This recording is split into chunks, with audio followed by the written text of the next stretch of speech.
ಎಲ್ಲ theory important questions ಇದೆ. Sections ಬಿಗೆ ಯಾವ್ದು ಬರುತ್ತೆ, ಸೆಕ್ಷನ್ ಸಿ ಗೆ ಯಾವ್ದು ಬರುತ್ತೆ ಅದನ್ನ ನಿಮ್ಗೆ ಎಕ್ಸ್ಪ್ಲೈನ್ ಮಾಡ್ಕೊಡ್ತೀನಿ. ಸೊ ಈ ಕ್ವಶನ್ಸ್ಗಳನ್ನ ಕರೆಕ್ಟಾಗಿ ನೋಡ್ಕೊಂಡು ಹೋಗಿ. ಆಲ್ಮೋಸ್ಟ್ ನಿಮಗೆ 4 ಕ್ವಶನ್ ಥಿಯರಿನಲ್ಲಿ ಇರುತ್ತವೆ, ಒಂದು 2 ಕ್ವಶನ್ ಸೆಕ್ಷನ್ ಬಿ ನಲ್ಲಿ ಬರುತ್ತೆ, 2 ಕ್ವಶನ್ ಸೆಕ್ಷನ್ ಸಿ ನಲ್ಲಿ ಇರುತ್ತೆ. ಸೊ ಅದರಲ್ಲಿ ಫಸ್ಟ್ ಕ್ವಶನ್ಸ್ ಯಾವ್ದಪ್ಪ ಅಂತ ಹೇಳಿದ್ರೆ ನೋಡಿ, ಈ ಒಂದು ಕ್ವಶನ್ಸ್ ಏನಿದೆ ನಿಮ್ಗೆ 4 ಮಾರ್ಕ್ಸ್ಗೆ ಕೇಳ್ತಕ್ಕಂಥ questions. State the taxes which are subsumed under GST ಅಂತ ಕೇಳ್ತಾರೆ. ಅಂದ್ರೆ ಯಾವೆಲ್ಲ ಟ್ಯಾಕ್ಸಸ್ GST ನಲ್ಲಿ ಸಬ್ಸ್ಯೂಮ್ ಆಗಿದೆ ಅದನ್ನ ಬರೀರಿ ಅಂತ ಕೇಳ್ತಾರೆ. ಹಾಗಾಗಿ ನೋಡಿ, ಟ್ಯಾಕ್ಸಸ್ ಸಬ್ಸ್ಯೂಮ್ ಆಗಿರೋದು ಅಂತ ಹೇಳಿದ್ರೆ 2 ತರ ನೀವು ಬರೀಬೇಕು. ಒಂದು, central taxes to be subsumed in GST. Central government taxes GST ನಲ್ಲಿ ಸಬ್ಸ್ಯೂಮ್ ಆಗಿದೆ.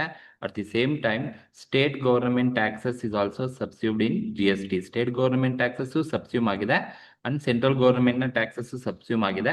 ಸೊ ಯಾವ್ಯಾವ ಟ್ಯಾಕ್ಸ್ ಅಂತ ಬರೀಬೇಕು, ಅಟ್ಲೀಸ್ಟ್ ಒಂದು 5-4 ಪಾಯಿಂಟ್ ಅನ್ನ ತಿಳ್ಕೊಂಡಿರಿ. ಸೆಂಟ್ರಲ್ ಟ್ಯಾಕ್ಸಸ್ ಯಾವ ಸಬ್ಸ್ಯೂಮ್ ಆಗಿದೆ ಅಂದ್ರೆ, ಒಂದು ಸೆಂಟ್ರಲ್ ಎಕ್ಸೈಸ್ ಡ್ಯೂಟಿ ಅಂತ ಕರಿತೀವಿ, that is central excise duty.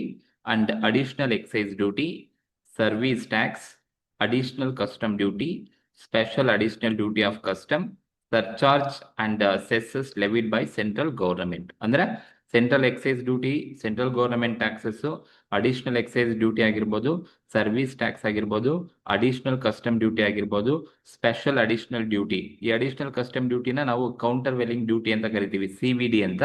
Special additional duty of custom ನ ನಾವು SAD ಅಂತ ಕರಿತೀವಿ. ಸರ್ಚಾರ್ಜ್ ಮತ್ತೆ ಸೆಸ್ ಏನ್ ಸೆಂಟ್ರಲ್ ಗವರ್ಮೆಂಟ್ ಲೆವಿ ಮಾಡ್ತಾ ಇತ್ತು ಅದು ಎಲ್ಲ ಇವಾಗ GST ಒಳಗಡೆ ಕವರ್ ಆಗಿದೆ.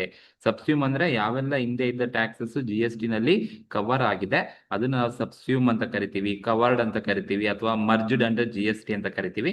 ಸೊ ಇದು ಸೆಂಟ್ರಲ್ ಟ್ಯಾಕ್ಸಸ್ ಅಂತ ಬಂದಾಗ ಅಟ್ಲೀಸ್ಟ್ ಇನ್ನೊಂದು 4 ಪಾಯಿಂಟ್ ಅನ್ಕೊಳ್ಳಿ. ಎಕ್ಸೈಸ್ ಡ್ಯೂಟಿ, ಸಿಂಪಲ್ ಆಗಿ excise duty, additional excise duty, service tax, additional custom duty and special additional duty, surcharge ಮತ್ತೆ cess levied by central government. ಈ ಎಲ್ಲಾ ಟ್ಯಾಕ್ಸ್ ಸೆಂಟ್ರಲ್ ಗವರ್ನಮೆಂಟ್ ನ ಟ್ಯಾಕ್ಸ್ ಮೊದಲು, ಬಿಫೋರ್ GST ಬರೋದಕ್ಕಿಂತ ಮುಂಚೆ ಇವೆಲ್ಲ GST ಒಳಗಡೆ ಈಗ ಕವರ್ ಆಗಿದೆ. ಇದು ಸೆಂಟ್ರಲ್ ಟ್ಯಾಕ್ಸಸ್. ಮತ್ತೆ ಸ್ಟೇಟ್ ಟ್ಯಾಕ್ಸಸ್ ಕೂಡ ಸಬ್ಸ್ಯೂಮ್ ಆಗಿದೆ GST ನಲ್ಲಿ. ಅಂದ್ರೆ ರೆಸ್ಪೆಕ್ಟಿವ್ ಸ್ಟೇಟ್ ಗವರ್ನಮೆಂಟ್ ಯಾವೆಲ್ಲ ಟ್ಯಾಕ್ಸ್ ಅನ್ನ ಮೊದಲಾಗ್ತಾ ಇದ್ದು ಅದು ಕೂಡ GST ಒಳಗಡೆ ಇದೆ. ಒಂದು ವ್ಯಾಟ್, ವ್ಯಾಲ್ಯೂ ಆಡೆಡ್ ಟ್ಯಾಕ್ಸ್ ಆಗಿರ್ಬೋದು, ಅಥವಾ ಇದನ್ನ ಸೇಲ್ಸ್ ಟ್ಯಾಕ್ಸ್ ಅಂತ ಕರಿತೀವಿ. ಎಂಟರ್ಟೈನ್ಮೆಂಟ್ ಟ್ಯಾಕ್ಸ್ ಆಗಿರ್ಬೋದು, ಲಕ್ಸುರಿ ಟ್ಯಾಕ್ಸ್ ಆಗಿರ್ಬೋದು, ಟ್ಯಾಕ್ಸಸ್ ಆನ್ ಲಾಟರಿ ಆಗಿರ್ಬೋದು, ಬೆಟ್ಟಿಂಗ್ ಅಂಡ್ ಗ್ಯಾಂಬ್ಲಿಂಗ್ ಆಗಿರ್ಬೋದು, ಆಕ್ಟ್ರಾ ಆಗಿರ್ಬೋದು, ಎಂಟ್ರಿ ಟ್ಯಾಕ್ಸ್ ಆಗಿರ್ಬೋದು, ಪರ್ಚೇಸ್ ಟ್ಯಾಕ್ಸ್ ಆಗಿರ್ಬೋದು. ಇವೆಲ್ಲ ಸ್ಟೇಟ್ ಗವರ್ನಮೆಂಟ್ ಮೊದಲು ಆಗ್ತಿದ್ದ ಟ್ಯಾಕ್ಸಸ್. ಈಗ ಅವೆಲ್ಲ GST ಒಳಗಡೆ ಕವರ್ ಆಗಿದೆ, ಸಬ್ಸ್ಯೂಮ್ ಆಗಿದೆ, ಮರ್ಜ್ ಆಗಿದೆ ಅಂತ ಕರಿತೀವಿ.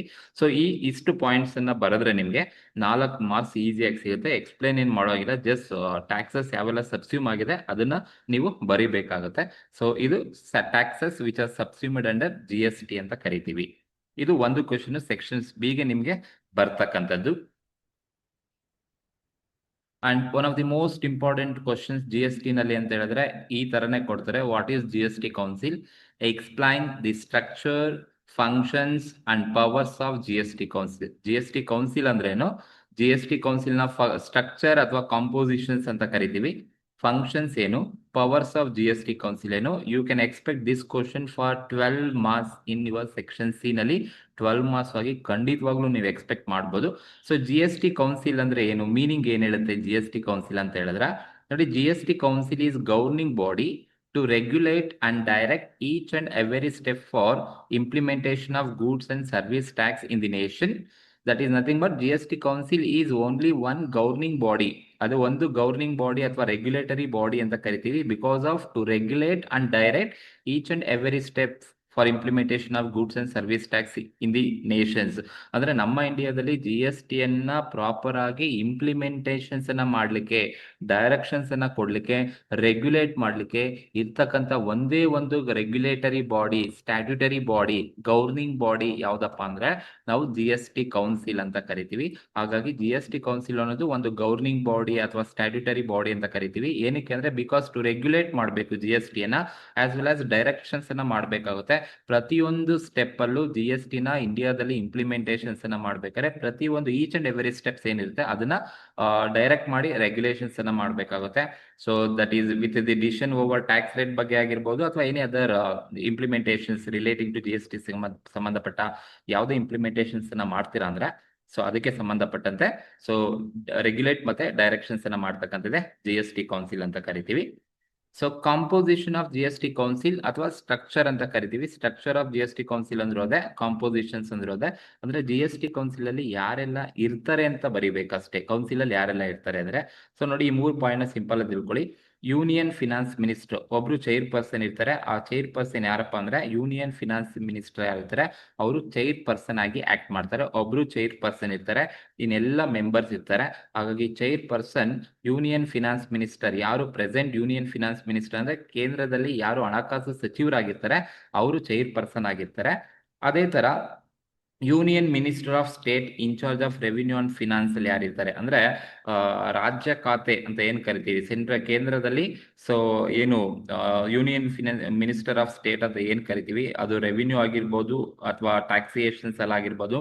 ಯಾರು ರಾಜ್ಯ ಖಾತೆಯನ್ನ ತಗೊಂಡಿರ್ತಾರೆ, ಯೂನಿಯನ್ ಮಿನಿಸ್ಟರ್ ಆಫ್ ಸ್ಟೇಟ್ ಅನ್ನ ತಗೊಂಡಿರ್ತಾರೆ, ಅವರು ಮೆಂಬರ್ ಆಗಿ GST ಕೌನ್ಸಿಲ್ ಅಲ್ಲಿ ಇರ್ತಾರೆ. ಅದ್ರ ಜೊತೆಗೆ respective state government ಅಲ್ಲಿ minister in charge of finance or taxation or any other minister nominated by each state government as a member. ಪ್ರತಿಯೊಂದು ಸ್ಟೇಟ್ ಅಲ್ಲೂ ಕೂಡ ಮೆಂಬರ್ಸ್ ರೆಪ್ರೆಸೆಂಟ್ ಮಾಡಬೇಕಾಗುತ್ತೆ GST ಕೌನ್ಸಿಲ್ ಅಲ್ಲಿ. ಅದು ಯಾರಾಗಿರ್ತಾರೆ ಅಂದ್ರೆ ministers in charge of finance and taxations ಅನ್ನ ಯಾರು ಇನ್ಚಾರ್ಜ್ ತಗೊಂಡಿರ್ತಾರೆ ಅವರು, ಅಥವಾ any other ministers which are those who are nominated by state government. ಆಯಾ ಸ್ಟೇಟ್ ಗವರ್ಮೆಂಟ್ ಯಾರು ನಾಮಿನೇಟ್ ಮಾಡುತ್ತೆ ಅವರು ಆ GST ಕೌನ್ಸಿಲ್ ಅಲ್ಲಿ ಇರಬೇಕಾಗುತ್ತೆ. ಸೊ ಸಿಂಪಲ್ ಆಗಿ ಒಂದು union finance minister chairperson ಆಗಿರ್ತಾರೆ. ಸ್ಟೇಟ್ ಯೂನಿಯನ್ ಕ್ಯಾಬಿನೆಟ್ ಅಲ್ಲಿ state in charge of revenue and finance ಯಾರಿರ್ತಾರೆ ಅವರು ಮೆಂಬರ್ ಆಗಿರ್ತಾರೆ. ಅಥವಾ ರೆಸ್ಪೆಕ್ಟಿವ್ ಸ್ಟೇಟ್ ಗವರ್ಮೆಂಟ್ ಅಲ್ಲಿ ಯಾರು ಇನ್ಚಾರ್ಜ್ ಇರ್ತಾರೆ ಫಿನಾನ್ಸ್ ಅಥವಾ ಟ್ಯಾಕ್ಸಿಯೇಷನ್ಸ್ ಅಲ್ಲಿ ಯಾರು ಮಿನಿಸ್ಟರ್ ಇನ್ಚಾರ್ಜ್ ಇರ್ತಾರೆ ಅಥವಾ ಯಾವುದೋ ಮಿನಿಸ್ಟರ್ನ ನಾಮಿನೇಟ್ ಮಾಡುತ್ತೆ ಸ್ಟೇಟ್ ಗವರ್ಮೆಂಟ್, ಅವರು GST ಕೌನ್ಸಿಲ್ ಅಲ್ಲಿ ಮೆಂಬರ್ ಆಗಿ ರೆಪ್ರೆಸೆಂಟ್ ಮಾಡಬೇಕಾಗುತ್ತೆ. ಅದನ್ನ ನಾವು ಕಾಂಪೋಸಿಷನ್ ಅಥವಾ ಸ್ಟ್ರಕ್ಚರ್ ಅಂತ ಕರಿತೀವಿ.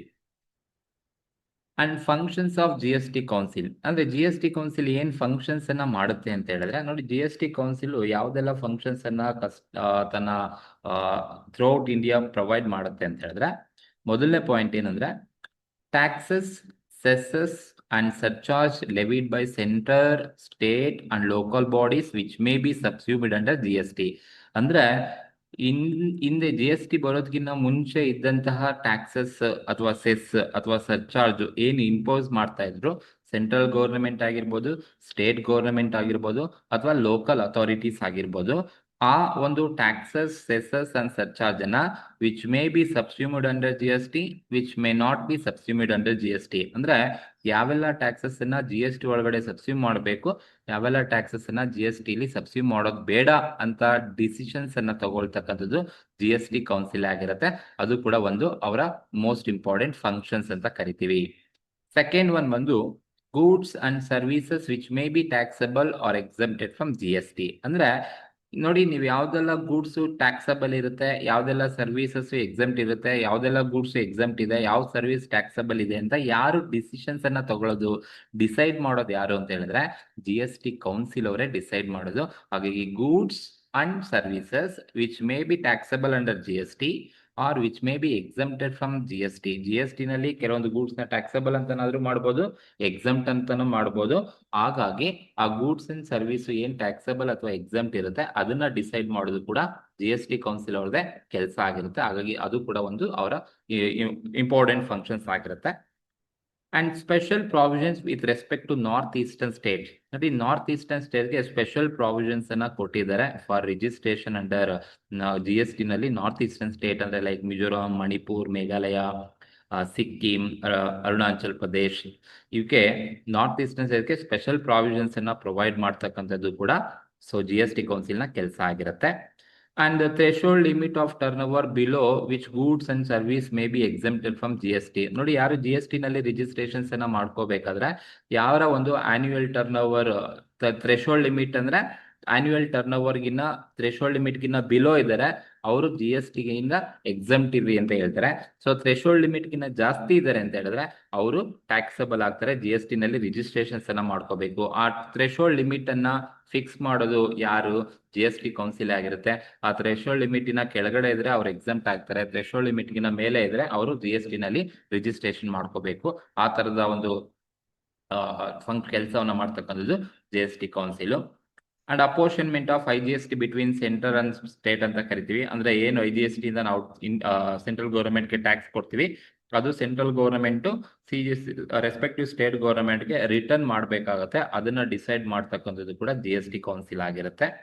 And decisions relating to rate or floor rate bands. ನೋಡಿ, ರೇಟ್ ಅಂದ್ರೆ ಮೊದಲು ನಮಗೆ 4 ಟೈರ್ ಸ್ಟ್ರಕ್ಚರ್ ಅಂತ ಕೊಟ್ಟಿದ್ರು. ಈಗ ಯಾರು ಟ್ಯಾಕ್ಸ್ ರೇಟ್ GST ರೇಟ್ಸ್ ಅನ್ನ ಡಿಸೈಡ್ ಮಾಡೋದು ಯಾರ ಕೆಲಸ ಅಂದ್ರೆ GST ಕೌನ್ಸಿಲ್ ಕೆಲಸ. ಈಗ ಮೊದಲು 0% ಇತ್ತು, 5% ಇತ್ತು, 12% ಇತ್ತು, 18% ಇತ್ತು, 28% ಇತ್ತು. ಈಗ ರೀಸೆಂಟ್ ಆಗಿ ಅದನ್ನ ಅಮೆಂಡ್ಮೆಂಟ್ ಮಾಡ್ಬಿಟ್ಟು ರೇಟ್ಸ್ ಅನ್ನ ಚೇಂಜ್ ಮಾಡಿದ್ದಾರೆ. ಅಂದ್ರೆ ಈ ರೇಟ್ಸ್ ಅನ್ನ ಚೇಂಜ್ ಮಾಡ್ತಕ್ಕಂಥದ್ದು, ಜಾಸ್ತಿ ಮಾಡ್ತಕ್ಕಂಥದ್ದು ಯಾರ ಕೆಲಸ ಅಂದ್ರೆ GST ಕೆಲಸನೇ ಆಗಿರುತ್ತೆ. ಹಾಗಾಗಿ ಅದು ಕೂಡ ಒಂದು functions. And determination of place of supply ಅಂತ ಇದೆ.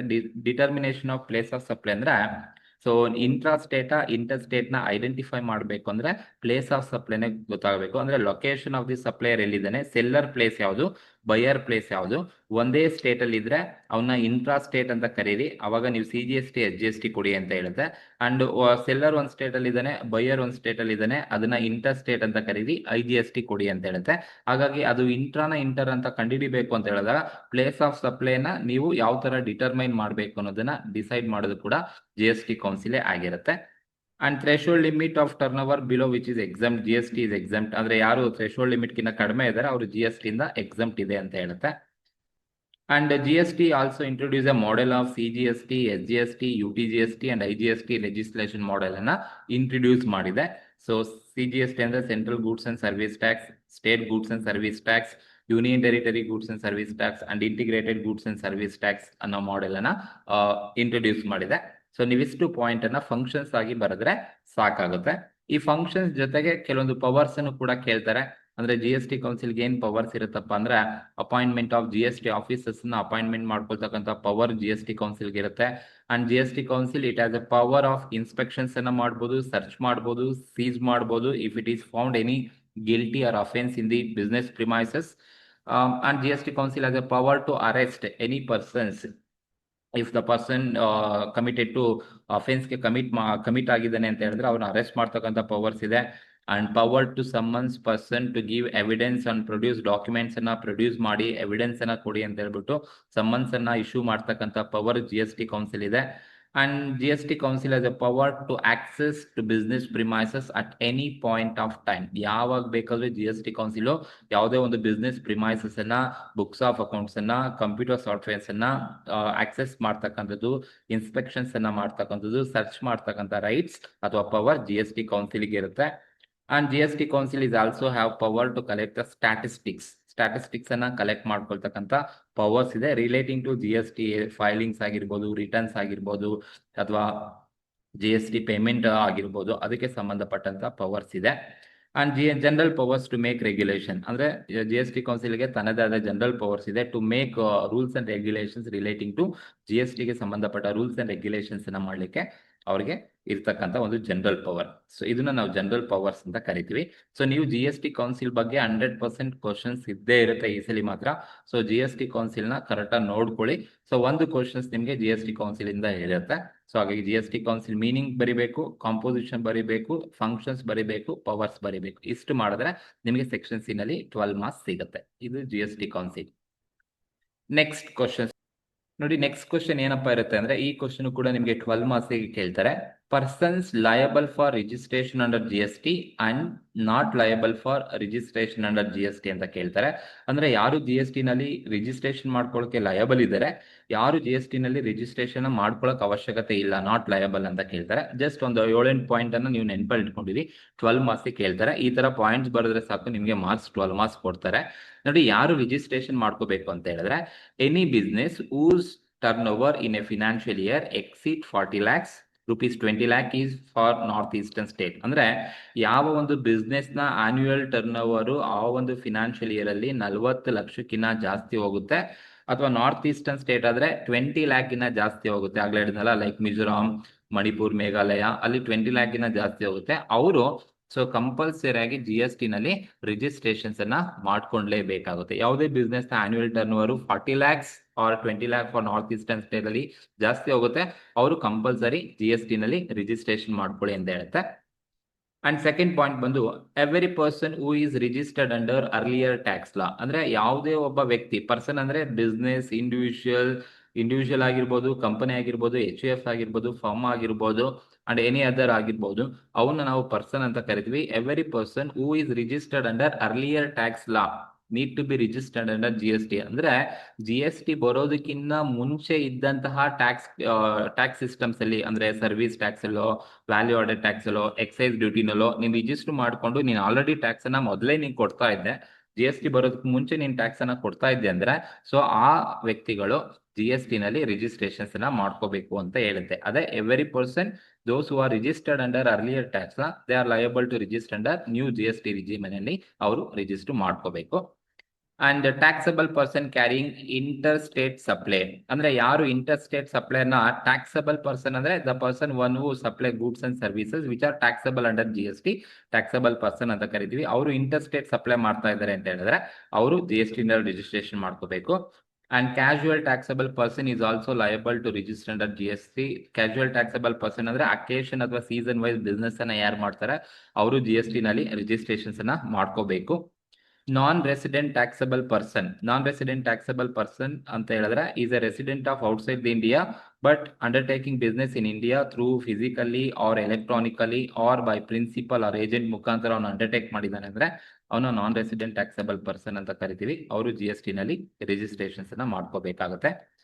And agent supplying on behalf of taxable person, taxable person ಪರವಾಗಿ ಯಾರಾದ್ರೂ ಏಜೆಂಟ್ ಸಪ್ಲೈ ಮಾಡ್ತಾ ಇದ್ದಾರೆ ಅಂದ್ರೆ ಅವರು GST ನಲ್ಲಿ ರಿಜಿಸ್ಟ್ರೇಷನ್ ಮಾಡ್ಕೋಬೇಕು.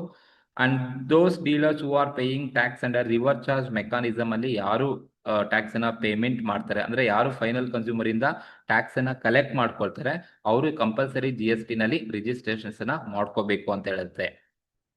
ಅಂಡ್ ಇನ್ಪುಟ್ ಸರ್ವಿಸ್ ಪ್ರೊವೈಡರ್ ಅಂದ್ರೆ ಯಾರು ಸರ್ವಿಸಸ್ ಅನ್ನ ಕೊಡ್ತಾರೆ, ಯಾವುದೇ ತರ ನೀವು ಸರ್ವಿಸ್ ಕೊಡಿ, ಸರ್ವಿಸ್ ಕೊಡೋರು ಕೂಡ ನೀವು GST ನಲ್ಲಿ ರಿಜಿಸ್ಟ್ರೇಷನ್ಸ್ ಅನ್ನ ಮಾಡ್ಕೋಬೇಕು ಅಂತ ಹೇಳುತ್ತೆ.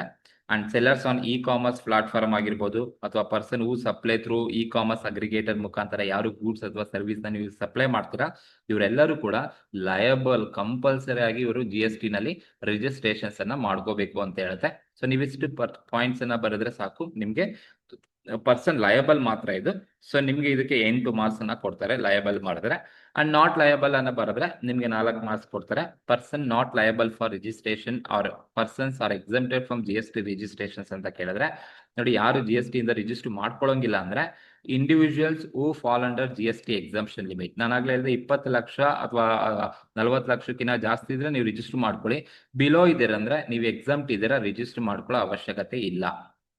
And supplier of exempted goods and service under GST, ಯಾರು ಎಕ್ಸಂಪ್ಟೆಡ್ ಗೂಡ್ಸ್ ಅಥವಾ ಎಕ್ಸಂಪ್ಟೆಡ್ ಸರ್ವಿಸ್ ನ ನೀವು ಸಪ್ಲೈ ಮಾಡ್ತಿದ್ರ ಅಂದ್ರೆ ನಿಮ್ಮ ಗೂಡ್ಸ್ GST ಇಂದ ಎಕ್ಸಂಪ್ಟ್ ಇದೆ ಅಂದ್ರೆ ನೀವು ರಿಜಿಸ್ಟ್ರೇಷನ್ ಮಾಡ್ಕೊಳ್ಳೋ ಅವಶ್ಯಕತೆ ಇಲ್ಲ. ಬಿಕಾಸ್ ನಿಮ್ಮ ಗೂಡ್ಸ್ ಎಕ್ಸಂಪ್ಟ್ ಇದೆ ಅಂದ್ರೆ ಆ ಒಬ್ಬ ಪರ್ಸನ್ GST ನಲ್ಲಿ ರಿಜಿಸ್ಟರ್ ಮಾಡ್ಕೊಳ್ಳೋ ಅವಶ್ಯಕತೆ ಇಲ್ಲ. Person providing non GST goods and services like alcoholic liquor and petroleum products ಅನ್ನ ಯಾರು ಪ್ರೊವೈಡ್ ಮಾಡ್ತಾನೆ, ನಾನ್ GST ಗೂಡ್ಸ್ ಅಥವಾ ಸರ್ವಿಸ್ ನ ಕೊಡ್ತೀರಾ ಅವರು ಕೂಡ ಅದು GST ನಲ್ಲಿ ಬರಲ್ಲ. ಹಾಗಾಗಿ ನೀವು GST ನಲ್ಲಿ ರಿಜಿಸ್ಟರ್ ಮಾಡ್ಕೋಬೇಡಿ ಅಂತ ಹೇಳುತ್ತೆ. And taxpayer who do not supply goods and services, then ಯಾವ ಟ್ಯಾಕ್ಸ್ ಪೇಯರ್ ಗೂಡ್ಸ್ ಮತ್ತೆ ಸರ್ವಿಸ್ ನೇ ಸಪ್ಲೈ ಮಾಡಲ್ಲ ಅಂದ್ರೆ ಸೊ ಅವರು GST ನಲ್ಲಿ ನೀವು ರಿಜಿಸ್ಟರ್ ಮಾಡ್ಕೊಳಕ್ ಹೋಗ್ಬೇಡಿ. ಯಾಕಂದ್ರೆ GST ಬರೋದು ಗೂಡ್ಸ್ ಅಂಡ್ ಸರ್ವಿಸ್ ನ ಸಪ್ಲೈ ಮಾಡೋರಿಗೆ ಮಾತ್ರ. The tax pair who do not supply goods no need to be registered under GST. And agriculturist ಯಾರು ಇರ್ತಾರೆ that persons also exempted from GST. agriculturist GST ನಲ್ಲಿ ಇದು person liable for registration and person not liable for registrations ಅಂತ ಕರಿತೀವಿ. Exempted from GST registration ಇಷ್ಟು ಬರೆದ್ರೆ ನಿಮಗೆ 12 marks ಈಸಿಯಾಗಿ ಸಿಗುತ್ತೆ. Person liable for registration, person not liable for registration. ಇದು ಅಂಡ್ ಒಂದು ಕ್ವಶನ್ ಇದು 12 ಮಾರ್ಕ್ಸ್ ಬೇಕಾದ್ರೂ ಬರ್ಬೋದು ಅಥವಾ 4 ಮಾರ್ಕ್ಸ್ ಬೇಕಾದ್ರೂ ಕೇಳ್ಬೋದು. ಸೊ ಎಲ್ಲದಕ್ಕೂ ಒಂದೇ ಆನ್ಸರ್ ಬರ್ರಿ, ಇಷ್ಟು ಬರೆದ್ರೆ ಸಾಕು. ಎಕ್ಸ್ಪ್ಲೈನ್ ದಿ ಆಬ್ಜೆಕ್ಟಿವ್ಸ್ ಅಂತನಾದ್ರೂ ಕೇಳಿ, ಫೀಚರ್ಸ್ ಅಂತನಾದ್ರೂ ಕೇಳಿ, ಅಡ್ವಾಂಟೇಜಸ್ ಅಂತನಾದ್ರೂ ಕೇಳಿ, ನೀವಿಷ್ಟು ಪಾಯಿಂಟ್ಸ್ ಬರೆದ್ರೆ ಸಾಕು. First one nation one tax ಅಂತ ಬರೀಬೇಕು. Subsumption of majority of indirect tax ಅನ್ನ ಸಬ್ಸ್ಯೂಮ್ ಮಾಡ್ಕೊಳ್ತಾ ಇದೆ ಅಂತ ಬರೀಬೇಕು. Removing the cascading effect of taxes ಅನ್ನ ರಿಮೂವ್ ಮಾಡ್ತಾ ಇದೆ. Limiting tax avoidance, increasing taxpayer base, online procedure to simplifying doing business, simplifying this tax structure, create common market, promote economic growth, improve tax compliance, ensure social justice ಅಂತ ಬರಿಬೇಕಾಗುತ್ತೆ. ಎಲ್ಲದಕ್ಕೂ ಒಂದೇ answer ಇರುತ್ತೆ. ಅಂದ್ರೆ one nation one tax ಅಂದ್ರೆ ಒಂದು ದೇಶ ಒಂದು ತೆರಿಗೆ ಅಂತ ಅರ್ಥ. ಹಿಂದೆ ಸುಮಾರು ಟ್ಯಾಕ್ಸ್ ಇತ್ತು, one nation so many taxes ಇತ್ತು. ಸೆಂಟ್ರಲ್ ಗವರ್ಮೆಂಟ್ಗೆ ಸೂಪರ್ವೈಸ್ ಮಾಡ್ಲಿಕ್ಕೆ ಕಷ್ಟ ಆಗ್ತಾ ಇತ್ತು. ಹಾಗಾಗಿ central government one nation one tax ಅನ್ನ ತಗೊಂಬಂದ್ರೆ ಅಡ್ಮಿನಿಸ್ಟ್ರೇಷನ್ ಈಸಿ ಆಗುತ್ತೆ ಅಂತ ಹೇಳ್ಬಿಟ್ಟು ಅಂಡ್ ಹಾಗಾಗಿ ಒನ್ ನೇಷನ್ ಒನ್ ಟ್ಯಾಕ್ಸ್ ಅನ್ನ ಕನ್ಸಿಡರ್ ಮಾಡ್ಕೊಂಡು GST ನ ಇಂಪ್ಲಿಮೆಂಟ್ ಮಾಡ್ತಕ್ಕಂಥದ್ದು. And subsumption of majority of indirect tax ಅಂದ್ರೆ ನೋಡಿ, ಈಗ GST ಅಂದ್ರೆ ಒಂದೇ ಟ್ಯಾಕ್ಸ್ ಇರೋದು, ಬಟ್ ಹಿಂದೆ ಸುಮಾರು ಟ್ಯಾಕ್ಸ್ ಇದು, ಸರ್ವಿಸ್, ವ್ಯಾಟ್, ಎಕ್ಸೈಸ್ ಡ್ಯೂಟಿ ಅಂತೆ, ಪರ್ಚೇಸ್ ಟ್ಯಾಕ್ಸ್ ಅಂತೆ, ಇವೆಲ್ಲ ಸ್ಟೇಟ್ ಮತ್ತೆ ಸೆಂಟ್ರಲ್ ಮಲ್ಟಿಪಲ್ ಟ್ಯಾಕ್ಸ್ ಇತ್ತು. ಈಗ ಅದನ್ನ ಸಬ್ಸ್ಯೂಮ್ ಮಾಡ್ಕೊಂಡು ಒಂದು ಟ್ಯಾಕ್ಸ್ ಅನ್ನ ತಗೊಂಡ್ಬರ್ಬೇಕು ಅನ್ನೋದು. Removing the cascading effect of tax ಅಂತ ಹೇಳಿದ್ರೆ, ಸುಮಾರು ಟ್ಯಾಕ್ಸ್ ಇದ್ದಾಗ ಟ್ಯಾಕ್ಸ್ ಆನ್ ಟ್ಯಾಕ್ಸ್ ಬರ್ತಾ ಹೋಗುತ್ತೆ ಗೂಡ್ಸ್ ಮತ್ತೆ ಸರ್ವಿಸಸ್ ಮೇಲೆ. ಸೊ ಮಲ್ಟಿಪಲ್ ಟ್ಯಾಕ್ಸ್ ಇದ್ದಾಗ ನಿಮ್ಗೆ ಕ್ಯಾಸ್ಕೇಡಿಂಗ್ ಎಫೆಕ್ಟ್ ಆಗುತ್ತೆ, ಟ್ಯಾಕ್ಸ್ ಆನ್ ಟ್ಯಾಕ್ಸ್ ಬರುತ್ತೆ. ಅದನ್ನ ರಿಮೂವ್ ಮಾಡ್ಲಿಕ್ಕೆ GST ಹೆಲ್ಪ್ಫುಲ್ ಆಗುತ್ತೆ. And limiting the tax avoidance ಅಂದ್ರೆ ಟ್ಯಾಕ್ಸ್ ಇವಾಷನ್ ಮಾಡ್ತಕ್ಕಂಥದ್ದು, ಟ್ಯಾಕ್ಸ್ ಅವಾಯ್ಡೆನ್ಸ್ ಮಾಡ್ತಕ್ಕಂಥದ್ದನ್ನ ಕಡಿಮೆ ಮಾಡಬೇಕು by implementing strict rules and regulation through the GST. Increase tax pair base. ನೋಡಿ, ಈಗ ಟ್ಯಾಕ್ಸ್ ಪೇಯರ್ ಬೇಸ್ ಅನ್ನ ಇನ್ಕ್ರೀಸ್ ಮಾಡಿದ್ದಾರೆ. ಅಪ್ ಟು 40 lakh ಇದ್ರೆ ನೀವು ರಿಜಿಸ್ಟರ್ ಮಾಡ್ಕೊಳ್ಳಿ, 40 lakh ಇಂದ ಕೆಳಗಡೆ ಇದ್ದೀರಾ ನೀವು ಎಕ್ಸಾಮ್ಟ್ ಅಂತ ಹೇಳುತ್ತೆ. ಅದು ಕೂಡ ಒಂದು ಬೆನಿಫಿಟ್. ಅಂಡ್ ಇವಾಗೆಲ್ಲ ಕೂಡ ಆನ್ಲೈನ್ ಪ್ರೋಸೆಸ್ ಅನ್ನ ತಗೊಂಡ್ಬಂದಿದ್ದಾರೆ. ಆನ್ಲೈನ್ ಅಲ್ಲಿ ಅವರೇ ರಿಜಿಸ್ಟ್ರೇಷನ್ಸ್ ಅನ್ನ ಮಾಡ್ಕೋಬಹುದು. ಅಂಡ್ ಸಿಂಪ್ಲಿಫೈಯಿಂಗ್ ಟ್ಯಾಕ್ಸ್ ಸ್ಟ್ರಕ್ಚರ್ ಅಂದ್ರೆ 0%, 5%, 12%, 18% ಆಗಿ ತಗೊಂಡ್ಬಂದಿದ್ದಾರೆ. ಸೊ ಕಾಂಪ್ಲಿಕೇಟೆಡ್ ಇಲ್ಲ, ಇಂಟರ್ ತರ ನೀವು ಕೊಡ್ಬೇಕಾಗುತ್ತೆ. ಕ್ರಿಯೇಟ್ ಕಾಮನ್ ಮಾರ್ಕೆಟ್ ಅಂದ್ರೆ ಒಂದು ಕಾಮನ್ ಮಾರ್ಕೆಟ್ ಅನ್ನ ಕ್ರಿಯೇಟ್ ಮಾಡಿದ್ದಾರೆ. ಅಂದ್ರೆ ಅಕ್ರಾಸ್ ದಿ ಕಂಟ್ರಿ ನೀವೆಲ್ಲೇ ಗೂಡ್ಸ್ ಅನ್ನ ಸೇಲ್ ಮಾಡಿ GST applicable at the rate only, extra ಯಾವುದೇ ರೇಟ್ ಮಾಡೋಲ್ಲ. ಯಾಕಂದ್ರೆ ಸ್ಟೇಟ್ ಗೌರ್ಮೆಂಟ್ಗೆ ಯಾವುದೇ ತರದ ಈ GST ಒಳಗಡೆ ಬರ್ತಕ್ಕಂಥ ಗೂಡ್ಸ್ಗೆ ಎಕ್ಸ್ಟ್ರಾ ಟ್ಯಾಕ್ಸ್ ಅನ್ನ ಇಂಪೋಸ್ ಮಾಡ್ಲಿಕ್ಕೆ ರೈಟ್ಸ್ ಇಲ್ಲ. ಹಾಗಾಗಿ ಒಂದೇ ಕಾಮನ್ ಮಾರ್ಕೆಟ್ ಅನ್ನ ಕ್ರಿಯೇಟ್ ಮಾಡುತ್ತೆ. ಅಂಡ್ ಇದರಿಂದ ಎಕನಾಮಿಕ್ ಗ್ರೋತ್ ಆಗುತ್ತೆ, ಟ್ಯಾಕ್ಸ್ ಕಂಪ್ಲೈನ್ಸ್ ನ ಈಸಿ ಮಾಡಿದರೆ, ಸೋಷಿಯಲ್ ಜಸ್ಟಿಸ್ ಕೂಡ ಇಂಪ್ರೂವ್ ಆಗುತ್ತೆ. ಇದು ಅಡ್ವಾಂಟೇಜಸ್ ಅಥವಾ ಆಬ್ಜೆಕ್ಟಿವ್ಸ್ ಅಥವಾ ಫೀಚರ್ಸ್ ಅಂತ ಕೇಳ್ತಾರೆ. 12 ಅಥವಾ 14 ಮಾರ್ಕ್ಸ್ಗೆ ನೋಡ್ಕೋಬೇಕು. Objectives of custom duty section B ಗೆ ಕೇಳ್ತಕ್ಕಂಥ ಕ್ವಶನ್ ಅಷ್ಟೇ ಇದೆ. ಸೊ ನೀವು ಇದರಲ್ಲಿ ಒಂದು 5 ಪಾಯಿಂಟ್ ಅನ್ನ ಬರೆದ್ರೆ ನಿಮಗೆ 4 ಮಾರ್ಕ್ಸ್ ಸಿಗುತ್ತೆ. So objectives of custom duty ಅಂತ ಬಂದ್ರೆ to regulate imports and foreign goods into India. ಅಂದ್ರೆ ಫಾರಿನ್ ಗೂಡ್ಸ್ ಅನ್ನ ರೆಗ್ಯುಲೇಟ್ ಮಾಡ್ಲಿಕ್ಕೆ, ಸೊ ಏನ್ ಇಂಪೋರ್ಟ್ ಮಾಡ್ಕೊಳ್ತಾರೆ ಅದನ್ನ ರೆಗ್ಯುಲೇಟ್ ಮಾಡಬೇಕು ಅನ್ನೋ ಉದ್ದೇಶಕ್ಕೆ ಕಸ್ಟಮ್ ಡ್ಯೂಟಿನ ಹಾಕ್ತಾರೆ. And to prevent illegal imports and export ಅಂದ್ರೆ ಇಲ್ಲಿಗಲ್ ಆಗಿ ಇಂಪೋರ್ಟ್ ಮತ್ತೆ ಎಕ್ಸ್ಪೋರ್ಟ್ ಮಾಡ್ತಿದ್ರೆ ಅದನ್ನ ಪ್ರಿವೆಂಟ್ ಮಾಡಬೇಕು, ತಡೆಗಟ್ಟಬೇಕು. ಹಾಗಾಗಿ ಕಸ್ಟಮ್ ಡ್ಯೂಟಿನ ತಗೊಂಡ್ಬಂದಿರ್ತಕ್ಕಂಥದ್ದು. To raise revenue of the nation ಅಂದ್ರೆ ಇಂಪೋರ್ಟ್ ಮಾಡ್ಬೇಕಾದ್ರೆ ಕಸ್ಟಮ್ ಡ್ಯೂಟಿ ಹಾಕಿದಾಗ ಗವರ್ನಮೆಂಟ್ಗೆ ರೆವಿನ್ಯೂ ಬರಲಿ ಅನ್ನೋ ಒಂದು ಪಾಯಿಂಟ್ ಆಫ್ ವ್ಯೂ ಇಂದ ಕಸ್ಟಮ್ ಡ್ಯೂಟಿನ ತಗೊಂಡ್ಬಂದಿರೋದು. To stop smuggling of goods and other activities. ನೋಡಿ, ಇಂಪೋರ್ಟ್ ಅಂಡ್ ಎಕ್ಸ್ಪೋರ್ಟ್ ಅನ್ನ ಮಾಡ್ಬೇಕಾದ್ರೆ ಸ್ಮಗ್ಲಿಂಗ್ ಆಗ್ತಕ್ಕಂಥ ಚಾನ್ಸಸ್ ಇರುತ್ತೆ, ಅದನ್ನ ಹೇಗಾದ್ರೂ ಮಾಡಿ ಸ್ಟಾಪ್ ಮಾಡಬೇಕು. ಹಾಗಾಗಿ to stop smuggling of goods and other activities ಅನ್ನ ಮಾಡಬೇಕು ಅಂತ ಹೇಳಿ ಸ್ಟಾಪ್ ಮಾಡ್ಬೇಕಂದ್ರೆ ಕಸ್ಟಮ್ ಡ್ಯೂಟಿನ ಇಂಪ್ರೂವ್ ಮಾಡಬೇಕಾಗುತ್ತೆ. And to avoid dumping products ಅನ್ನ ಅವಾಯ್ಡ್ ಮಾಡ್ಲಿಕ್ಕೆ, ಡೊಮೆಸ್ಟಿಕ್ ಬಿಸ್ನೆಸ್ ಅನ್ನ ಹಾಳು ಮಾಡ್ಲಿಕ್ಕೆ ಡಂಪಿಂಗ್ ಪ್ರಾಡಕ್ಟ್ಸ್ ಅನ್ನ ಇಂಪೋರ್ಟ್ ಮಾಡ್ಕೊಳ್ತಾರೆ ಅಂದ್ರೆ ಆ ತರನ ಅವಾಯ್ಡ್ ಮಾಡಬೇಕು. ಹಾಗಾಗಿ ಕಸ್ಟಮ್ ಡ್ಯೂಟಿಯನ್ನ ತಗೊಂಡ್ಬಂದಿರ್ತಕ್ಕಂಥದ್ದು. And to protect domestic commerce, trade, ಇಂಡಸ್ಟ್ರಿಯನ್ನ ಕಾಪಾಡಬೇಕು ಅಂತ ಹೇಳಿದ್ರೆ ನಾವು ಡ್ಯೂಟೀಸ್ ಅನ್ನ ಕಸ್ಟಮ್ ಡ್ಯೂಟೀಸ್ ಅನ್ನ ಇಂಪೋಸ್ ಮಾಡಲೇಬೇಕಾಗುತ್ತೆ. And to safeguard the resource revenue resource ಅನ್ನ ಸೇಫ್ ಗಾರ್ಡ್ ಅನ್ನ ಮಾಡ್ಲಿಕ್ಕೆ ಕಸ್ಟಮ್ ಡ್ಯೂಟಿ ಇಂಪಾರ್ಟೆಂಟ್ ಆಗಿರತಕ್ಕಂಥದ್ದು. And to safeguard Indian business from unfair competitions. ನೋಡಿ, ನಾವೆಲ್ಲ ಇಂಪೋರ್ಟ್ ಮಾಡ್ಕೊಳ್ತಾ ಹೋದ್ರೆ ಸೊ ಚೀಪ್ ಆಗಿ ಫಾರಿನ್ ಗೂಡ್ಸ್ ಕಡಿಮೆಗೆ ಸಿಕ್ಕಿದಾಗ ಲೋಕಲ್ ಬಿಸ್ನೆಸ್ ಏನಾಗುತ್ತೆ ಹಾಳಾಗ್ತಕ್ಕಂಥ ಚಾನ್ಸಸ್ ಇರುತ್ತೆ. ಹಾಗಾಗಿ to safeguard the Indian business ಅನ್ನ ಸೇಫ್ ಗಾರ್ಡ್ ಮಾಡಬೇಕು ಅಂದ್ರೆ ಕಸ್ಟಮ್ ಡ್ಯೂಟಿನ ಇಂಪೋಸ್ ಮಾಡಬೇಕು. And balance of trade, balance payment ಅನ್ನ ಬ್ಯಾಲೆನ್ಸ್ ತಗೊಂಡ್ಬರ್ಲಿಕ್ಕೆ, ಡಿಫಿಸಿಟ್ ಇರೋದನ್ನ ಬ್ಯಾಲೆನ್ಸ್ ಅನ್ನ ಕಡಿಮೆ ಮಾಡ್ಲಿಕ್ಕೆ, to reduce deficit in balance of trade in balance of payment ಅನ್ನ ಕಡಿಮೆ ಮಾಡ್ಲಿಕ್ಕೆ ಕಸ್ಟಮ್ ಡ್ಯೂಟಿ ಇಂಪಾರ್ಟೆಂಟ್ ಆಗುತ್ತೆ. ಅಂಡ್ ಎಕ್ಸ್ಪೋರ್ಟ್ಸ್ ಮತ್ತೆ ಇಂಪೋರ್ಟ್ ಅನ್ನ ಕಂಟ್ರೋಲ್ ಮಾಡ್ಲಿಕ್ಕೆ ಕಸ್ಟಮ್ ಡ್ಯೂಟಿನ ತಗೊಂಡ್ಬಂದಿರ್ತಕ್ಕಂಥದ್ದು. ಸೊ ಇಷ್ಟರಲ್ಲಿ ಯಾವ್ದಾದ್ರು ಒಂದು 5 ಪಾಯಿಂಟ್ ಬರೀರಿ, ನಿಮ್ಗೆ GST ಸೆಕ್ಷನ್ B ನಲ್ಲಿ ಮಾತ್ರನೇ ಈ ಕ್ವಶನ್ಸ್ ಬರ್ತಕ್ಕಂಥದ್ದು. ಸಪೋಸ್ ಇದು ಬರ್ಲಿಲ್ಲ ಅಂದ್ರೆ ನಿಮ್ಗೆ ಟೈಪ್ಸ್ ಆಫ್ ಕಸ್ಟಮ್ ಡ್ಯೂಟಿ ಕೊಡ್ತಾರೆ, ಅದನ್ನ ಮೀನಿಂಗ್ ಬರೀರಿ. ಜಸ್ಟ್ ಇಲ್ಲಿರ್ತಕ್ಕಂಥ ಟೈಪ್ಸ್ ಬೇಸಿಕ್ ಕಸ್ಟಮ್ ಡ್ಯೂಟಿ ಆಗಲಿ, IGST ಆಗಲಿ, GST compensation cess, anti dumping duty, NCCD expand ಕೇಳ್ತಾರೆ, ನ್ಯಾಷನಲ್ ಕಲಾಮಿಟಿ ಕಾಂಟಿಂಜೆಂಟ್ ಡ್ಯೂಟಿ ಅಂತ, safeguard duty, protective duty, social welfare surcharge on imported goods ಅಂತ ಕರಿತೀವಿ. ಸೊ ಇಷ್ಟು ನೀವು ಟೈಪ್ಸ್ ಅನ್ನ ಬರೀಬೇಕಾಗುತ್ತೆ. ಇದು ಕೂಡ ಸೆಕ್ಷನ್ B ನಲ್ಲೇ ಕೇಳ್ತಕ್ಕಂಥ question. And GSTN is the most important. GSTN ಅಂದ್ರೆ goods and service tax network ಅಂತ. It is a non profit non government organisations ಅಂತ ಕರಿತೀವಿ. ನಿಮ್ಗೆ GSTN ಮೇಲೆ ಏನಾದ್ರೂ ಕ್ವಶನ್ಸ್ ಕನ್ನ ಕೊಡ್ಲಿ, ಮೀನಿಂಗ್ ಬರೆದು ನೀವು ಫೀಚರ್ಸ್ ಮತ್ತೆ ಫಂಕ್ಷನ್ಸ್ ಅನ್ನ ಬರೀಬೇಕಾಗುತ್ತೆ. ಫೀಚರ್ಸ್ ಬಂದು ನೋಡಿ, ಇದು ಏನೆಲ್ಲ ಫೀಚರ್ಸ್ ಹೇಳುತ್ತೆ ಅಂದ್ರೆ trusted national information utility, GSTN ownership, partially ownership between state and central government ಹತ್ರ ಓನರ್ಶಿಪ್ ಇರ್ತಕ್ಕಂಥದ್ದು. And reboost infrastructure and complex operations ಇದೆಯಂತೆ. ಇನ್ಫಾರ್ಮೇಶನ್ ಸೆಕ್ಯೂರಿಟಿ ಇರುತ್ತೆ. ಪೇಮೆಂಟ್ ಆನ್ಲೈನ್ ಆಫ್ಲೈನ್ ಎರಡು ಕೂಡ ಪೇಮೆಂಟ್ ಅನ್ನ ಮಾಡ್ತಕ್ಕಂಥ ಫೆಸಿಲಿಟಿ ಕೊಟ್ಟಿದೆ. ಏನ್ ಎಕ್ಸ್ಪೆನ್ಸಸ್ ಇನ್ಕರ್ಡ್ ಆಗುತ್ತೆ ಆ ಎಕ್ಸ್ಪೆನ್ಸಸ್ ಅನ್ನ ಗವರ್ನಮೆಂಟೇ ಬೇರ್ ಮಾಡುತ್ತೆ ಅಂತ ಅರ್ಥ. ಇವು ಫೀಚರ್ಸ್ ಆಫ್ GSTN ಇರ್ತಕ್ಕಂಥದ್ದು. ಏನೆಲ್ಲ GSTN ಫಂಕ್ಷನ್ ಮಾಡುತ್ತೆ ಅಂದ್ರೆ ರಿಜಿಸ್ಟ್ರೇಷನ್ ಮಾಡ್ಕೋಬಹುದು, ಇನ್ವಾಯ್ಸ್ ಮ್ಯಾಚಿಂಗ್ ಮಾಡ್ಬೋದು, ರಿಟರ್ನ್ಸ್ ಫೈಲ್ ಮಾಡ್ಬೋದು, ಟ್ಯಾಕ್ಸ್ ಪೇಯರ್ ಪ್ರೊಫೈಲ್ ನ ಅನಾಲಿಸಿಸ್ ಮಾಡ್ಬೋದು. ದಟ್ ಇಸ್ ಫೆಸಿಲಿಟೇಟ್ ರಿಜಿಸ್ಟ್ರೇಷನ್ ಅಂದ್ರೆ ರಿಜಿಸ್ಟ್ರೇಷನ್ಸ್ ಮಾಡ್ತಕ್ಕಂಥದ್ದು. ಕಾಂಪಿಟೇಷನ್ ಆಫ್ IGST ಕಾಂಪಿಟೇಷನ್ಸ್ ಅನ್ನ ಮಾಡ್ಬೋದು ನೀವು. File tax return submit to state and central ಗವರ್ನಮೆಂಟ್ಗೆ ನೀವು ರಿಟರ್ನ್ಸ್ ಫೈಲ್ ಮಾಡ್ಬೋದು. ಟ್ಯಾಕ್ಸ್ ಪೇಯರ್ ಪ್ರೊಫೈಲ್ ನ ಅನಲೈಸ್ ಮಾಡ್ಬೋದು. ಇವೆಲ್ಲದೂ ಕೂಡ ನೀವು ಫಂಕ್ಷನ್ಸ್. ಇದು ಕೂಡ ಸೆಕ್ಷನ್ ಬಿ ನಲ್ಲಿ ಕೇಳಬಹುದು. GSTN ಬಗ್ಗೆ ಏನೇ ಕೇಳಿ ನೀವು ಇಷ್ಟು ಬರೆದ್ರೆ ಸಾಕಾಗುತ್ತೆ. ಸೊ ಇದು ಕ್ವಶನ್. ಇದ್ರ ಜೊತೆಗೆ ಒಂದು GST ಮಾಡೆಲ್ ಅನ್ನ ಕೇಳಿದ್ರೆ ನೀವು ಈ ತರ ಕ್ವಶನ್ಸ್ ಕೇಳ್ಬೋದು. Explain the structure of GST model, ಅಥವಾ explain the dual GST structure in India, or explain the different types of GST in India ಅಂತ ಕೇಳಿದ್ರೆ, ಸೊ ಈ ಒಂದು ಇಮೇಜ್ ನ ಕರೆಕ್ಟ್ ಆಗಿ ನೆನಪಲ್ಲಿ ಇಟ್ಕೊಂಡಿರಿ. ಯಾವ ತರ ಬರೀಬೇಕು ಅಂದ್ರೆ, ಡ್ಯೂಯಲ್ GST ಸ್ಟ್ರಕ್ಚರ್ ಅಂದ್ರೂ ಇದೆ, GST ಮಾಡೆಲ್ ಅಥವಾ types of GST, modes of GST ಅಂತ ಕೇಳಿದ್ರೆ ನೋಡಿ, ಗೂಡ್ಸ್ ಸಪ್ಲೈ, ಗೂಡ್ಸ್ ಅನ್ನಾದ್ರೂ ಕಳಿಸಿ ಅಥವಾ ಸರ್ವಿಸಸ್ ಅನ್ನಾದ್ರೂ ಪ್ರೊವೈಡ್ ಮಾಡಿ.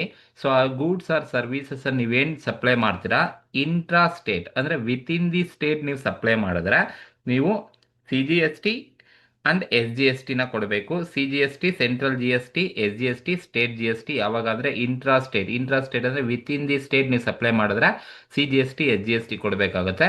ಸಪೋಸ್ ಅದೇ ಗೂಡ್ಸ್ ಅಥವಾ ಸರ್ವಿಸಸ್ ನ ನೀವು ಇಂಟರ್ ಸ್ಟೇಟ್ ಅಂದ್ರೆ ಔಟ್ಸೈಡ್ ದಿ ಸ್ಟೇಟ್ ಅಥವಾ ಬಿಟ್ವೀನ್ ಟೂ ಸ್ಟೇಟ್ಸ್ ನೀವು ಸಪ್ಲೈ ಮಾಡಿದ್ರೆ ಆಗ IGST ಕೊಡಬೇಕಾಗುತ್ತೆ. Integrated goods and service tax ಅನ್ನ ಕೊಡಬೇಕಾಗುತ್ತೆ. ಇದು ಸ್ಟ್ರಕ್ಚರ್ ಆಫ್ GST. 4 ಮಾರ್ಕ್ಸ್ಗೆ ಕೇಳಿದ್ರೆ ನೀವು ಜನರಲ್ ಆಗಿ ಬರಿಬೇಕಾಗುತ್ತೆ. ಅಂದ್ರೆ ಗೂಡ್ಸ್ ಅಥವಾ ಸರ್ವಿಸ್ ನ ನೀವು ಕಳಿಸ್ಬೇಕಾದ್ರೆ ಇಂಟ್ರಾ ಸ್ಟೇಟ್ ಅಂದ್ರೆ within the state goods or services ಅನ್ನ ಸಪ್ಲೈ ಮಾಡಿದ್ರೆ ಸೊ ಅದು ಇಂಟ್ರಾ ಸ್ಟೇಟ್ ಸರ್ವಿಸ್ ಅಂತ ಕರಿತೀವಿ. ಯಾವಾಗ ಇಂಟ್ರಾ ಸ್ಟೇಟ್ ಸರ್ವಿಸ್ ಆಗುತ್ತೆ ಆಗ ನಾವು CGST ಕೊಡಬೇಕು. CGST central goods and service tax ಅಂತ ಕರಿತೀವಿ. And SGST state goods and service tax ಅಂತ ಕರಿತೀವಿ. ಎಷ್ಟು ಪರ್ಸೆಂಟ್ ಕೊಡಬೇಕಪ್ಪ ಅಂದ್ರೆ CGST and SGST mutually agree to levy equal rate of tax on the same transaction. ಒಂದೇ ಟ್ರಾನ್ಸಾಕ್ಷನ್ ಮೇಲೆ ಸ್ಟೇಟ್ ಮತ್ತೆ ಸೆಂಟ್ರಲ್ GST ಹಾಕ್ಬೇಕಾಗುತ್ತೆ. ಎಷ್ಟು ಪರ್ಸೆಂಟ್ ಅಪ್ಪ ಅಂದ್ರೆ ಈಕ್ವಲ್ ರೇಟ್ ಆಫ್ ಟ್ಯಾಕ್ಸ್ ಅಂತ ಕರಿತೀವಿ. ಸಪೋಸ್ ಅಲ್ಲಿ 5% ಟ್ಯಾಕ್ಸ್ ಇದೆ ಅಂದ್ರೆ 2.5 CGST, 2.5 SGST ಆಗಬೇಕಾಗುತ್ತೆ. ಅಥವಾ 18% ಇದ್ರೆ 9 CGST, 9 SGST ಆಗ್ತಾರೆ. ಅದನ್ನ ಇಂಟ್ರಾ ಸ್ಟೇಟ್ ಸಪ್ಲೈ ಅಂತ ಕರಿತೀವಿ. ಇಂಟ್ರಾ ಆದಾಗ CGST SGST ಕೊಡಬೇಕು. ಇನ್ನೊಂದು ಇಂಟರ್ ಸ್ಟೇಟ್ ಸಪ್ಲೈ ಆದಾಗ ಅಂದ್ರೆ any transactions taken place between 2 different state or 2 different union territory ಅಥವಾ ಡಿಫರೆಂಟ್ ಒಂದು ಸ್ಟೇಟ್ ಒಂದು ಯೂನಿಯನ್ ಟೆರಿಟರಿ ಮಧ್ಯೆ ಟ್ರಾನ್ಸಾಕ್ಷನ್ಸ್ ಆದ್ರೆ ಅದನ್ನ ಇಂಟರ್ ಸ್ಟೇಟ್ ಟ್ರಾನ್ಸಾಕ್ಷನ್ಸ್ ಅಂತ ಕರಿತೀವಿ. ಆಗ ನೀವು IGST ಅನ್ನ ಕೊಡಬೇಕಾಗುತ್ತೆ. Integrated goods and service tax ಅನ್ನೇ ಕೊಡಬೇಕು. And IGST fully it is revenue for central ಗವರ್ನಮೆಂಟ್ಗೆ ರೆವಿನ್ಯೂ ಆಗ್ತಕ್ಕಂಥದ್ದು. ಅಂಡ್ SGST ಏನಿದೆ, SGST ಇದು state goods and service tax ಅಂತ ಕರಿತೀವಿ. It is a revenue for state ಗವರ್ನಮೆಂಟ್ಗೆ ಇದು ರೆವಿನ್ಯೂ ಬರ್ತಕ್ಕಂಥದ್ದು. ಈ ಒಂದು ಕ್ವಶನ್ಸ್ ಅನ್ನ ನೀವು ಎಕ್ಸ್ಪೆಕ್ಟ್ ಮಾಡಬಹುದು. ಸೆಕ್ಷನ್ ಬಿ ಗೆ ಕೇಳಬಹುದು, ಸ್ಟ್ರಕ್ಚರ್ ಆಫ್ GST ಮಾಡೆಲ್ ಅಥವಾ dual GST structure in India ಅಂತ ಕೇಳಿದ್ರೆ 4 ಮಾರ್ಕ್ಸ್ ನಿಮಗೆ. ಈ ಸ್ಟ್ರಕ್ಚರ್ ಬದಲು ನೀವು ಆ ಮೀನಿಂಗ್ಸ್ ಅನ್ನ ಬರೆದ್ರೆ ಸಾಕಾಗುತ್ತೆ. ಇಂಟ್ರಾ ಸ್ಟೇಟ್ ಅಂದ್ರೆ ಏನು, CGST, SGST, IGST ಆ ಒಂದು ಮೀನಿಂಗ್ಸ್ ಅನ್ನ ಬರೆದ್ರೆ ಸಾಕಾಗುತ್ತೆ. ಇದು 4 ಮಾರ್ಕ್ಸ್ ಕ್ವಶನ್ಗೆ ಬರ್ತಕ್ಕಂಥದ್ದು. ಇಷ್ಟನ್ನ ನೋಡ್ಕೊಳ್ಳಿ. ನಿಮಗೆ ಮೋಸ್ಟ್ ಆಫ್ ದಿ ಥಿಂಗ್ಸ್ ನಿಮಗೆ ಪ್ರಾಕ್ಟಿಕಲ್ಲೇ ಇರ್ತವೆ. 2 ಕ್ವಶನ್ ಥಿಯರಿ, ಯಾವ್ದಾದ್ರು ಕ್ವಶನ್ಸ್ ಈ ಕ್ವಶನ್ಸ್ ಎಲ್ಲ ಬಂದಿದೆ. Thank you very much.